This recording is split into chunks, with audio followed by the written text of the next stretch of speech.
universal as aid is the home field of tornadoes. After more research and more study, we discovered that tornadoes was a very, very interesting topic to study.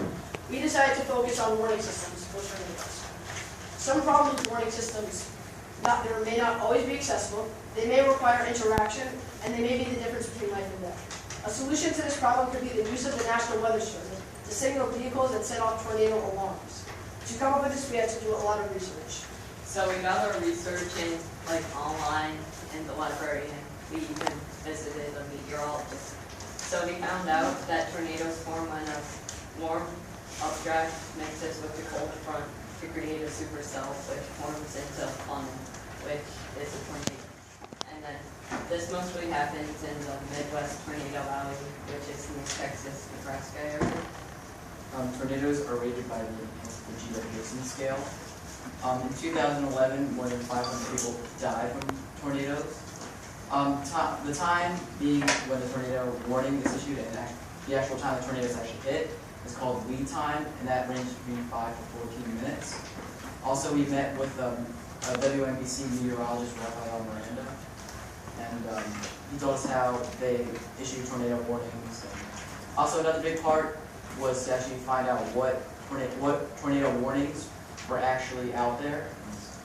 Right, some existing warning solutions are tornado sirens that go off when tornadoes in the area. But sirens are not available everywhere and are costly for the Meteorologists, they can use Doppler radar to detect wind funnels that can inform tornadoes and present it on air to the TV.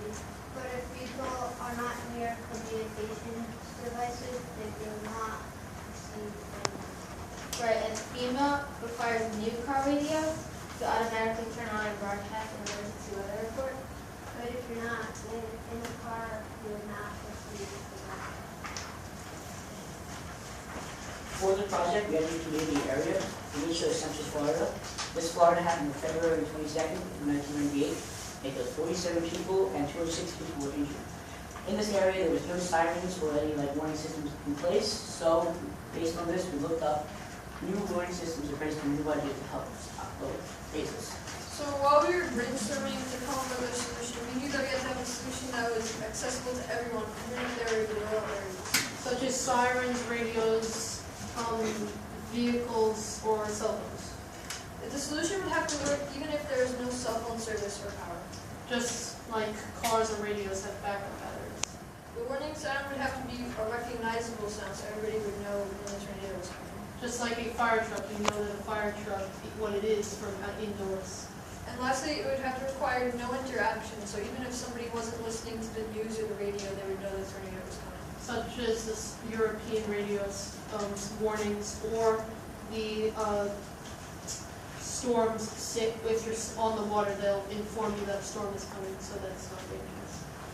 So our solution is a device that can be installed into any vehicle, in these cars, or trucks, or even tractors.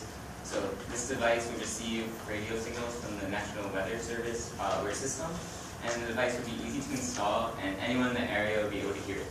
There are many technologies that make our solution possible, such as FEMA's emergency broadcasting, which can turn on radios to alert people. Also, existing technology today can perform functions in cars and buildings, such as Viper Smart Start or OnStar. And since Viper Smart Start or OnStar have about $400 to install, that's what our product would cost to install. And once we came up with our solution, we thought into the future.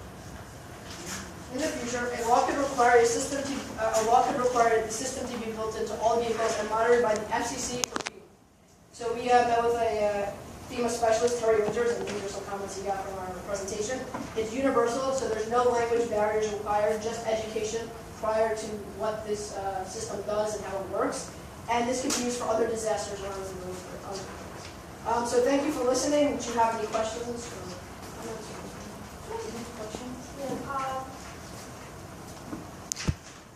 With this idea, what if someone's just walking in the middle of nowhere, they don't have a car, they're just walking?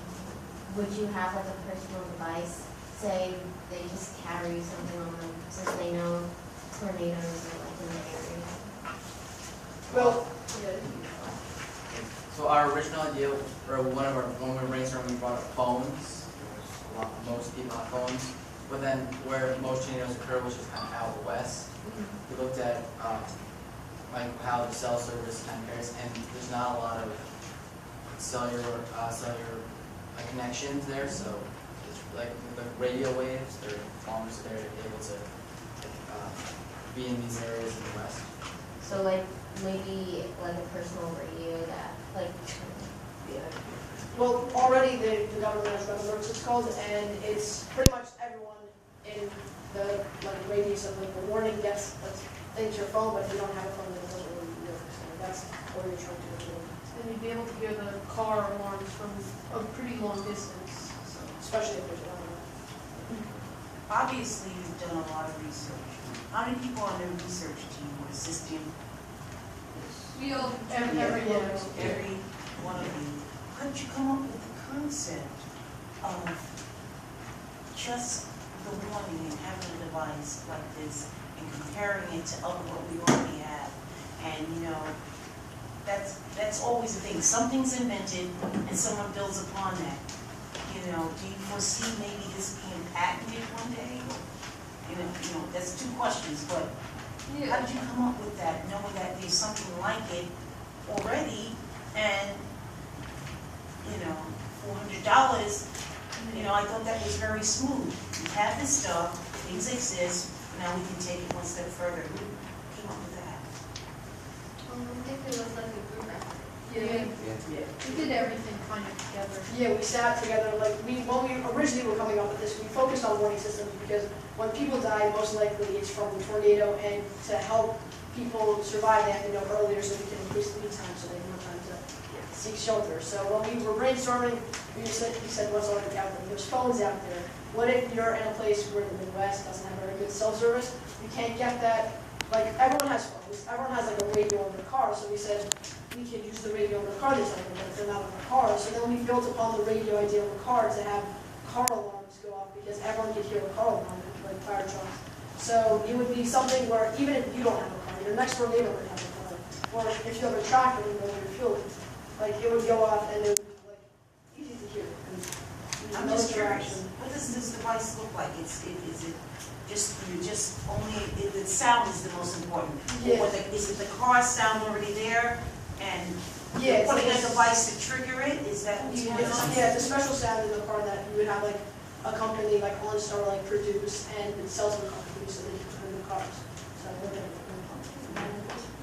What about pre-existing vehicles? Would you have to buy more vehicles?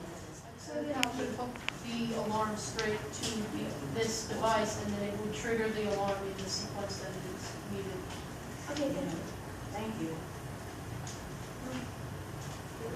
yeah. Any questions? Anything else you'd like to share?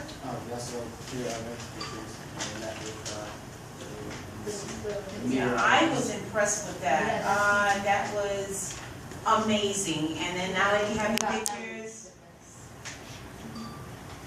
wow, wow, amazing. Do you want these back? I would keep these. I would never let them out of my survey. This is amazing. You could. And the experts, were they receptive to having, You don't have to remove that. yes, they were receptive to having you there. How did you make appointments to even come in contact with these people? Where's the connection? Let me know. Jack right there. Very good, very good. Great job, Thank you. great job. Thank you, Thank you so gentlemen. much. Thank you very much.